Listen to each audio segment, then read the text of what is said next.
जय हिंद दोस्तों, बहुत बहुत स्वागत है आप सबका इस चैनल में और शुरू करते हैं आज के डिफेंस समाचारों को।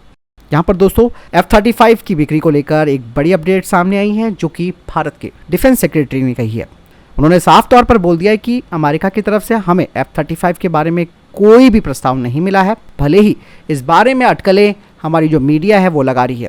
और साथ ही डोनाल्ड ट्रंप ने जो F-35 की बिक्री को लेकर बात कही थी उसे लेकर भी ये कहा गया है कि ऑफिशियली कोई बातचीत नहीं हो रही है दोनों देशों के बीच में F-35 को लेकर। यही नहीं, रक्षा सचिव ने आगे बताया कि अगर चर्चा होती है तो ये हर किसी को पता भी चल जाएगा। इससे तो आप एक बात समझ सकते हैं कि भारत की इंटेंशन F-35 को लेकर बिल्कुल भी नहीं है। भले ही F-35 एक बेहतरीन स्टेल्थ फाइटर जेट क्यों नहीं है, भारत ये बात भी जानता है कि F-35 अमेरिकी गवर्नमेंट का इसके ऊपर कड़ा नियंत्रण रहेगा, एक्सपोर्ट की शर्तें हमें माननी पड़ेगी, लेकिन ये फाइटर जेट भारत के लिए एक बेहतरीन ऑप्शन जरूर है। दूसरी सबसे इंपॉर्टेंट बात दोस्तों यहाँ पर यह है कि हमारा डिफेंस बजट सीमित है। अगर F-35 को अगर हमें लेना ही है तो इसके लिए हमें काफ़ी खर्च करना पड़ेगा, हमें बाकायदा इसके लिए बुनियादी ढांचा बनाना पड़ेगा, इसके लाइफ साइकिल रख रखाव में जो खर्च आता है वो भी हमें मेंटेन करना पड़ेगा। इसके अलावा ट्रेनिंग और बाकी की मेंटेनेंस है, इस पर भी मोटा खर्चा आएगा। तो ऐसे में हम यहाँ पर फंस चुके हैं। हालांकि इंडियन एयरफोर्स भी अभी केवल ये देख रही है कि अगर हमारा पड़ोसी मुल्क पाकिस्तान अगर 5th जनरेशन का फाइटर जेट खरीद लेता है तो फिर भारत को 5th जनरेशन के फाइटर जेट को खरीदना बहुत ज़्यादा ज़रूरी हो जाएगा। चाहे हम रशिया से ले, चाहे हम अमेरिका से ले, फिर तो मजबूरी हो जाएगी। दोस्तों एरो इंजन टेक्नोलॉजी आप सब जानते हैं कि सबसे जटिल टेक्नोलॉजी मानी जाती है। ऐसे में DRDO ने अब एरो इंजन के लिए आइसोथर्मल फोर्जिंग टेक्नोलॉजी के साथ एक बड़ी सफलता हासिल कर दी है, जो कि एरो इंजन में इस्तेमाल किए जाने वाले हाई प्रेशर कंप्रेसर डिस्क के निर्माण के लिए बहुत ही महत्वपूर्ण क्षमता है। और इस सफलता के साथ भारत ने इस महत्वपूर्ण एरो इंजन कंपोनेंट के निर्माण की विशेषज्ञता हासिल कर ली है और ये भारत को इंजन टेक्नोलॉजी में आत्मनिर्भर बनाने की दिशा में भी एक बहुत ही महत्वपूर्ण कदम है। और अब इस 2000 metric ton isothermal forge press का इस्तेमाल करके कठिन से यानी कि difficult to deform titanium alloy से HPC डिस्क के सभी 5 जो स्टेजेस हैं उनके प्रोडक्शन को किया जा सकता है। हाई प्रेशर कंप्रेसर यानी कि HPC डिस्क एरो इंजन का सबसे महत्वपूर्ण हिस्सा होता है, जो कि कंबंशन चैम्बर में एंटर करने से पहले हवा को हाई प्रेशर में कंप्रेस करने के लिए जिम्मेदार होता है। और इस तरीके की डिस्क को एडवांस मटेरियल्स जैसे कि टाइटेनियम एलॉय से ही बनाया जाना चाहिए।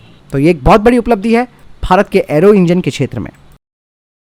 इंडियन आर्मी ने सिक्किम में अपने VMMIS को डिप्लॉय किया है और ये VMIMS का मतलब है vehicle mounted infantry motor system, जिसे कि भारत ने स्वदेशी रूप से बनाया है। इसके जरिए भारतीय सेना किसी भी मुश्किल इलाके में तेजी से अपनी कार्रवाई कर सकती है।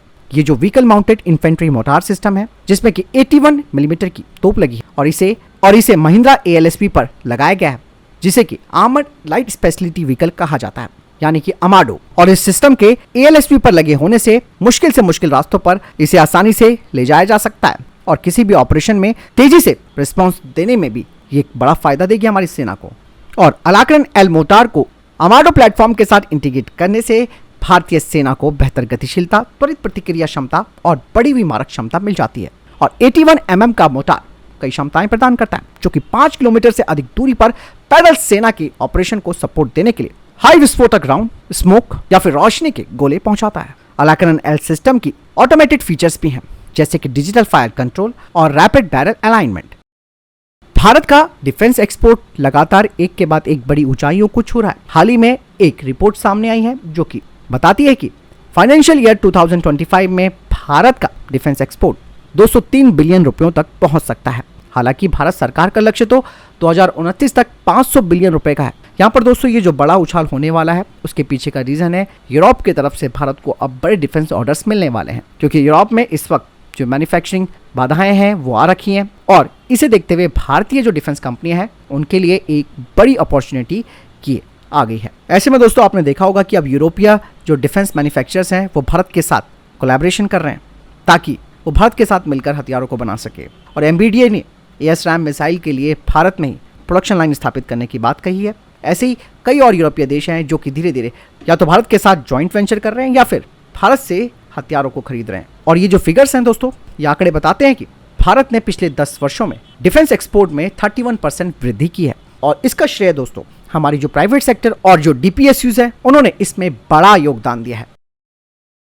वहीं दोस्तों भारत जो कि अपने AMCA फाइटर जेट और सुपर सुखोई अपग्रेड प्रोग्राम के लिए gallium nitride based active electronically scan I saw radar को तैयार कर रहा है। अब यहाँ पर एक बड़ी प्रॉब्लम सामने आ रही है। कहा जा रहा है कि क्या भारत इस नए रडार को अपने एग्जिस्टिंग 36 राफेल फाइटर जेट्स में लगा सकता है, क्योंकि इन 36 राफेल फाइटर जेट्स में गैलियम आर्सेनाइड यानी कि जीएस आधारित आईसा रडार है और भारत इसके लिए फ्रांस पर निर्भर है। लेकिन अगर भारत अपग्रेड करता है अपने राफेल फाइटर जेट को तो इसके लिए भारत को फ्रांस से परमिशन लेने की जरूरत पड़ेगी, लेकिन फ्रांस इसके लिए हाँ नहीं बोलेगा।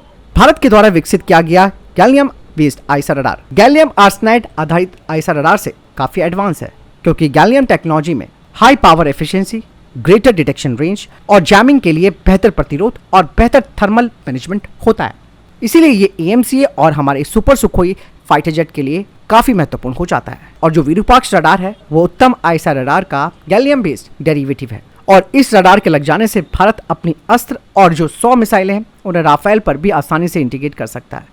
राफेल सौदे में दोस्तों हेलमेट माउंटेड डिस्प्ले और कुछ भारतीय हथियारों के इंटीग्रेशन को लेकर बात दोनों देशों के बीच हुई थी, लेकिन रडार और जो एवियोनिक्स है उसके लिए बातचीत नहीं हुई थी, यानी कि उसके हस्तांतरण को लेकर दोनों देशों के बीच बातचीत नहीं हुई थी और फ्रांस इसका सोर्स कोड भारत को नहीं देगा, जिसकी वजह से इस गैलियम बेस्ड आईसा रडार को राफेल में लगाना मुश्किल हो जाएगा।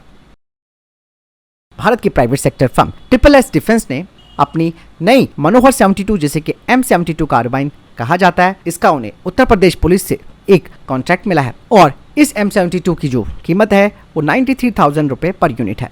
मनोहर 72 या M72 जो कि एक 5.56 × 45 mm नाटो कार्बाइन है, इसे क्लोज क्वार्टर बैटल यानी कि CQB के लिए तैयार किया गया है और उत्तर प्रदेश पुलिस ने M72 की 2000 यूनिटें खरीदी हैं और इस टेंडर प्रोसेस में SSS डिफेंस ने सबसे कम बोली लगाई थी। हालांकि कंपटीशन में ordnance factory board, Trichy assault rifle यहाँ पर थी, AK-203, SIG 716 और भी अन्य कॉम्पिटिटर्स इसमें शामिल थे, लेकिन SSS डिफेंस ने इस कॉन्ट्रैक्ट को हासिल किया।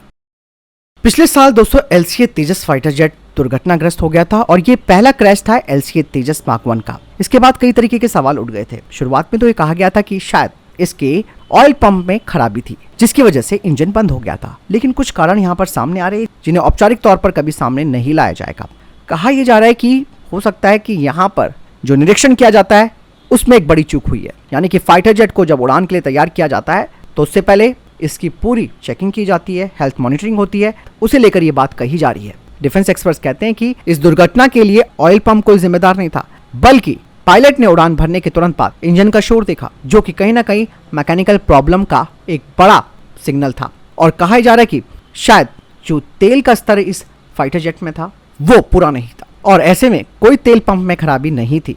मतलब ये है कि जैसे कि गाड़ी में पेट्रोल कम होता है, लेकिन उसे तो आप कहीं पर रोक तो सकते हैं या वो अपने आप रुक जाएगी, लेकिन फाइटर जेट के साथ ऐसा नहीं होता। हालांकि इस तरीके से ये एक बड़ी गलती हो सकती है, क्योंकि ग्राउंड क्रू दोस्तों इसके लिए जिम्मेदार होता है। अगर उन्होंने इसका निरीक्षण सही नहीं किया तो ये एक बहुत बड़ा फेलियर माना जा सकता है, क्योंकि प्री फ्लाइट चेक के दौरान ऑयल के स्तर में किसी भी तरीके की कोई विसंगति या रिसाव के सिग्नल्स आते हैं तो उसका पता चल जाता है, क्योंकि इंडियन एयरफोर्स आमतौर पर काफ़ी कठोर प्रोटोकॉल बनाकर रखती है इन चीज़ों को लेकर। लेकिन अगर किसी से चूक हो गई है तो फिर इसका कुछ कहा नहीं जा सकता है। भारत की next generation nuclear attack submarine यानी कि SSN को लेकर एक बड़ी अपडेट सामने आई है, जिसमें ये कहा जा रहा है कि अभी फिलहाल इस पनडुब्बी का डिजाइन फेस में है और 2029 से इसकी शुरुआत हो सकती है। वही जो डिफेंस सोर्सेस है वो बताते हैं कि इस SSN का डिजाइन खास तौर से अलग होगा। इसका सिलेंड्रिकल हल प्रोफाइल होगा जो कि हाइड्रोडायनेमिक रेजिस्टेंस को कम करेगी और पानी के नीचे इसे साइलेंटली चलने में सक्षम बनाएगी, जो कि स्टेल्थ ऑपरेशंस के लिए काफी महत्वपूर्ण विशेषता होती है। और ये पनडुब्बियां दोस्तों दुनिया में सर्विस में मौजूद इस क्लास की जो भी पनडुब्बियां हैं उन्हीं के बराबर होंगी। इसकी स्टेल्थ टेक्नोलॉजी में बेहतर सुधार किया जाएगा, इसकी गतिशीलता भी बढ़ी हुई होगी और सबसे बड़ी बात इसकी कॉम्बैक्ट इफेक्टिवनेस भी बढ़ी हुई होगी। शुरू में ये कहा जा रहा था कि 10,000 टन इसका डिस्प्लेसमेंट होगा, लेकिन अब कुछ डिफेंस सोर्सेस बताते हैं कि इसका जो डिस्प्लेसमेंट है वो 7,000 टन से अधिक होगा और 2030 से इसका डेवलपमेंट शुरू हो जाएगा, क्योंकि भारत सरकार SSN प्रोग्राम को मंजूरी दे चुकी है, जिसके तहत 2 परमाणु हमला करने वाली पनडुब्बियां तैयार की जाएंगी और ये बिल्कुल नया डिजाइन होगा। आगरा में aerial delivery research and development establishment यानी कि ADRD ने 27,000 फीट की ऊंचाई से कॉम्बैक्ट फ्री फॉल जंप के साथ अपने मिलिट्री कॉम्बैक्ट पैराशूट की क्षमताओं का सफलतापूर्वक प्रदर्शन किया है। वहीं दोस्तों चाइना का J-15 फाइटर जेट एक ट्रेनिंग एक्सरसाइज के दौरान दुर्घटनाग्रस्त हो गया। हालांकि इनका पायलट सफलतापूर्वक बाहर निकल गया। यहाँ पर दोस्तों अब जो मार्टिन बेकर है, जो कि इजेक्शन सीट्स बनाती हैं, वो हर बार कोई ना कोई आंकड़ा जरूर दे देती है कि उन्होंने इतनी जानें अब तक बचा ली है, लेकिन इस मामले में उनका कुछ पोस्ट सामने नहीं आएगा क्योंकि चाइना खुद ही इस तरीके की सीटों को बनाता है। तो फिलहाल तब तक की टॉप डिफेंस अपडेट वीडियो के सामने कोई प्रश्न जवाब आपको कोई सवाल है कमेंट सेक्शन में लिखकर जरूर पूछ सकते हैं। वीडियो को लाइक और शेयर जरूर कीजिएगा। जय हिंद, वंदे मातरम।